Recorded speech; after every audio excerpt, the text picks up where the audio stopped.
Saber cuándo uno comienza a ser peronista es una excelente pregunta y creo que responde casi a lo que es la genealogía misma del peronismo. Yo vengo de una familia profundamente gorila, pero gorila con todas sus variantes y con todos sus matices. Esto es, gorilas del radicalismo enfrentados a la impotencia de no poder ganar una elección, con algún tío socialista que se pretendía revolucionario frente al peronismo, con gente que desde el catolicismo miraban al peronismo como una especie de pecado mortal. Y bueno, fui monaguillo en la iglesia de Santa Lucía, en Barracas, y entré en la Nacional Buenos Aires y poco después me hice profundamente comunista. Ingresé a la Federación Juvenil Comunista y lo más curioso de todo era la profunda comodidad que yo sentía al ser comunista, tanto como cuando era monaguillo. Digo, no había en el marco de mi familia, en el marco de las amistades familiares, alguna cosa transgresora. Y era muy raro que pasar del catolicismo al marxismo no generara ningún conflicto. En cambio, a lo largo de esos años, estamos hablando de comienzos de la década del 70, todavía pronunciar el nombre Perón era una cosa que generaba escozor en los pulgares. A mí lo que me ocurrió fue avanzar profundamente en el conocimiento de los textos marxistas. Por ejemplo, bueno, fui echado también de la Federación Juvenil Comunista por supuesto, transgresiones ideológicas, ¿no? O sea, yo creía ser marxista y parece que no lo estaba haciendo. Fui trotskista un tiempo que me sirvió para entender esto del desarrollo desigual y combinado, la economía. Y en un momento uno sale a la calle, ¿viste? Es el problema de la adolescencia. En un momento uno conoce a la gente, conoce el mundo, conoce el país, básicamente. Y ahí empecé a sospechar que había algo muy extraño en esto del peronismo. Digo, a ver, si uno estaba del lado de las mismas causas que sostenía la Iglesia y que sostenía el Partido Comunista, esto es del lado de los pobres, del lado de los humildes, ¿por qué diablos los humildes eran peronistas? Y digo, esto lleva a que uno, si uno es más o menos honesto y más o menos, y no adhiere a la comodidad plena, en un momento se empieza a preguntar, ¿qué diablos es eso del peronismo? ¿Y qué diablos? Justamente creo que es la mejor pregunta. Digo, ahí cerca de los 15 años, por ahí empecé a conocer los textos del peronismo y empecé a estudiar historia, que este es otro de los graves problemas. A ver, yo que nací en el 58, el peronismo había sido derrocado en el 55, no tenía ninguna referencia concreta, a partir del diálogo y de la historiografía oficial, de qué había pasado en esos 10 años, en esa década, desde el histórico triunfo del 24 de febrero del 46 hasta las jornadas del 55. Y ahí había otra cosa muy sorprendente, y era, a ver, las medidas de gobierno que se habían tomado en ese marco, en ese lapso histórico, eran absolutamente incuestionables. Y me pasó algo paralelo a esto, que tiene que ver con algo que creo que es fundante en el peronismo, y ha sido fundante en el peronismo cuando nace, y es fundante en el día de hoy también, que es la lectura de la historia argentina. Digo, mi primera pasión, que es lo que me lleva al peronismo, creo que es el conocimiento de la historia nacional, de la historia de la patria. Y digo, la única respuesta que encontré para entender el presente en aquel momento y para entender el presente actual fue la lectura que se inicia con el peronismo de la historia nacional. Y hablo de una lectura que hace Perón, quiero decir, es muy raro que a Perón se lo aprecie todavía desde distintas miradas como líder y que nadie piense en él como un pensador, como un teórico. Yo creo que el general Perón ha generado un pensamiento político y una lectura política de la historia argentina, esto que sabemos, ¿no? No hay más que una historia de la política, lo que hay son políticas de la historia.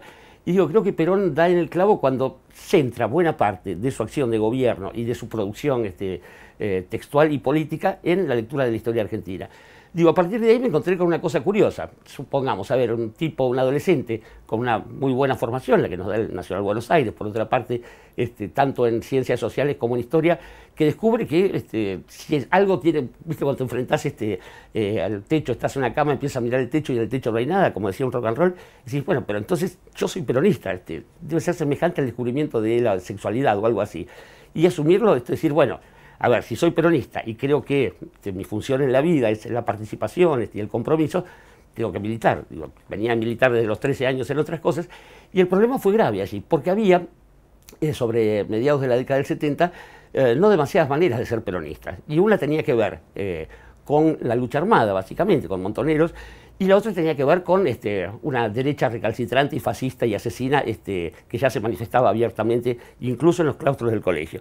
Y sinceramente no me dio el cuero para adherir a ninguna de las dos. Digo, empecé a ser peronista en un momento en que no podía adherir a ninguna forma de militancia concreta del peronismo. Digo, he perdido muchísimos amigos, compañeros de colegio asesinados en la predictadura y durante la dictadura militar, con los que siempre me quedó esa discusión pendiente. Si tenía más afinidad en términos de mi comprensión del peronismo con la gente de la izquierda peronista o de las agrupaciones armadas, ciertamente algo a lo que no podía adherir era a la lucha armada en ese momento. Lo otro nunca fue peronista para mí y sobre eso podemos hablar más adelante. Pero bueno, el asunto fue que después, en el retorno de la democracia, mientras iba afirmando mi convicción de fe peronista, leyendo además historiadores como Ramos y tantos otros nombres, bueno, Jauretche también en términos de lo más coyuntural, veía esta imposibilidad de adherir a una forma concreta de participación política marcada por el peronismo. Mi primera aproximación en ese sentido es con Antonio Cafiero, ya estamos hablando de los 80. Tuve una gran fortuna en ese sentido, que fue que durante el gobierno de Alfonsín, y siendo muy joven, tenía 26 años, una cosa así, fui gerente de producción y director informativo de Radio Belgrano, una emisora del Estado con un gobierno radical, donde me dejaron hacer peronismo al aire perfectamente. Y un 9 de julio, igual que la falsa independencia del 16, pasa una gran tragedia del peronismo del país, que es la victoria en las internas de Carlos Menem. Con lo cual mi posibilidad de ser peronista pensé que se había abortado para siempre. Recuerdo haber concebido una respuesta cuando me preguntaban qué era el peronismo y responder que el peronismo es un sentimiento triste que se baila, parodiando al compañero Discépolo. Y eso genera una especie de cinismo y de amargura que se va manifestando de distintas maneras.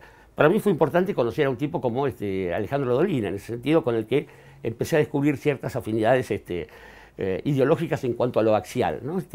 Tuve muchísimos diálogos con Julio Bárbaro también, con quien ahora creo que difícilmente podría hablar de estas cosas. Y finalmente, bueno, lo que apareció del peronismo durante el menemismo fue sencillamente triste y lamentable, y sinceramente nunca pensé que esa gente fuera peronista. De modo que cuando me preguntaban por mi adscripción política decía que era miembro de un partido que había tenido cierta funcionalidad en la historia, que antes fue el Partido Federal o el Partido Popular de Dorrego, y que finalmente se había diluido y convertido en otra cosa. Y un día, un dulce día, con blando sentimiento, como decía un poeta, reapareció el peronismo. Recuerdo en qué momento tuve esta especie de desator y deliciosa revelación. Yo hacía la primera mañana de Radio Ciudad, era Juan Alberto Badía el director, y en el año 2001, creo, sí, era el 2001, una cosa así, estábamos entrevistando gobernadores para ver qué pasaba con la sucesión en el poder, 2001-2002. Y un día entrevisto a Néstor Kirchner, y yo le daba 8 o 9 minutos a cada entrevista, y hablé 40 minutos al aire, y salí con un entusiasmo de ese diálogo, estoy diciendo estrictamente la verdad. Fui a la oficina de Badía y dije, me parece que resucitó el peronismo. Y Beto me preguntó, lo hablaríamos después cuando murió Néstor, ¿cómo vas a hacer para hacer rimas? Y dije, bueno, esta es una de las ventajas del peronismo, uno nunca parecía ser prolijo, ni siquiera para rimar, ¿no? Bueno, sigo convencido de la revelación que tuve en aquel momento. Así que esta es la historia de mi descubrimiento del peronismo y de mi compromiso. He tenido a partir de 2003 y sin ningún tipo de cargo público o figuración de ese orden, adhiriendo a este proyecto, al proyecto de Néstor y de Cristina. Cada vez me pareció que era necesario hacerlo público de manera más contundente. Afirmarlo desde esas convicciones que antes no había podido sostener. Y creo que también se dio una cosa interesante ahí, que fue ver por primera vez en mis años de vida quiénes estaban de un lado y quiénes estaban del otro. Creo que una de las grandes virtudes históricas del peronismo ha sido plantear una divisoria de aguas en el mejor sentido de esto. Esto es, a ver, ¿por qué estamos uno al lado del otro o uno enfrente del otro? Bueno, si alguien tiene duda, que vaya al 46, que vaya al 45 incluso, y se va a dar cuenta. Fíjate que hay pequeñas revelaciones que aparecen en la vida histórica de cualquier peronista y que tienen que ver con pequeños momentos, a veces iconográficos. Todos ustedes habrán visto alguna vez en la manifestación que se hace como cierre de campaña de la Unión Democrática, donde están el compañero Spruill Braden, embajador de los Estados Unidos, hombre del Partido Demócrata, además, a quien siempre fue mal con la Argentina, también en la guerra del Chaco boliviano y qué sé yo. Pero bueno, va él y va gente del Partido Comunista, el Partido Socialista, van naturalmente los radicales, Tamborini y Mosca, y el retrato que pasean en esa manifestación, ¿saben de quién es? Es de Sáenz Peña, Roque Sáenz Peña, aquel que funda la ley que supuestamente funda nuestra democracia, esa figura que todavía hoy se reivindica como emblema de esta democracia, del mismo modo que la Constitución del 53. Creo que dos cosas que el peronismo pateó y destruyó, reveló la verdadera condición que tenían son la Constitución del 53, una, y otra, la ley Sáenz Peña. La ley Sáenz Peña es una de esas conclusiones a las que llega la política argentina para ver cómo se frena de algún modo la soberanía popular. Sáenz Peña dijo, bueno, permitamos que estos muchachos, el radicalismo, estos revolucionarios que no quieren adherir al sistema, etcétera, participen en elecciones. Ganaron, che. Ganaron y es más, empezaron a hacer algunas cosas con las que no contaban los demás. Bueno, cuando se sacan de encima a Irigoyen, merced también a ese centrismo que tienen los movimientos populares, el alvearismo, etcétera, el radicalismo vuelve a ser lo que querían todos que fuera, esto es, el representante de aquel pacto de 1916, o sea, la vez que se aplica la ley de Peña en las elecciones, 1912 es la sanción, para poder dejar tranquilo al establishment y detener la soberanía popular. La Constitución del 53 no opera en un sentido diferente que esto. Fíjese que hoy en día, cada vez que se habla de nuestro modelo democrático y republicano, se remite a los Estados Unidos. En los Estados Unidos hay un debate.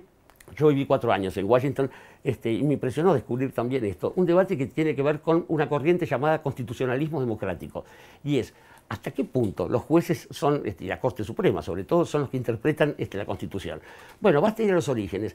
Cuando se escribe esa Constitución, alguien que después era también Monroe, creo que lo reafirma, esto dice, tenemos que hacer algo para que el ímpetu de las mayorías, lo que nosotros llamamos la soberanía popular, digamos, los intereses de la negrada, no avancen por encima de la gente decente y principal. ¿Cómo se llama esto? Poder Judicial, la Corte Suprema.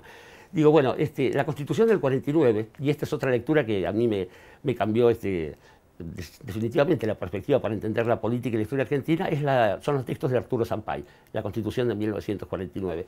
Creo que la primera Constitución argentina, igual que las primeras elecciones verdaderamente libres y universales, son las de 1952, con el voto de las mujeres. La primera Constitución argentina que recoge los mismos ideales que nacieron incluso antes de Mayo, que son los ideales de Artigas, los ideales de Moreno y de tantos otros, es la Constitución del 49. Digo, no ociosamente, el ícono que se derrumba junto con la prohibición de nombrar a Perón y Evita después de la Revolución Fusiladora es esa Constitución. No ociosamente, por estas paradojas que tiene la historia, la reforma constitucional se hace en el 94, una inversión del 49. Todavía hoy estamos padeciendo eso. Hasta el momento en que no se encare una reforma constitucional que tire abajo la patraña de una democracia formal, estúpida y tramposa, y de un poder judicial absolutamente aristocrático y, digamos, contrario a los intereses populares, vamos a tener contradicciones y vamos a seguir preguntándonos incluso qué cosa es el peronismo.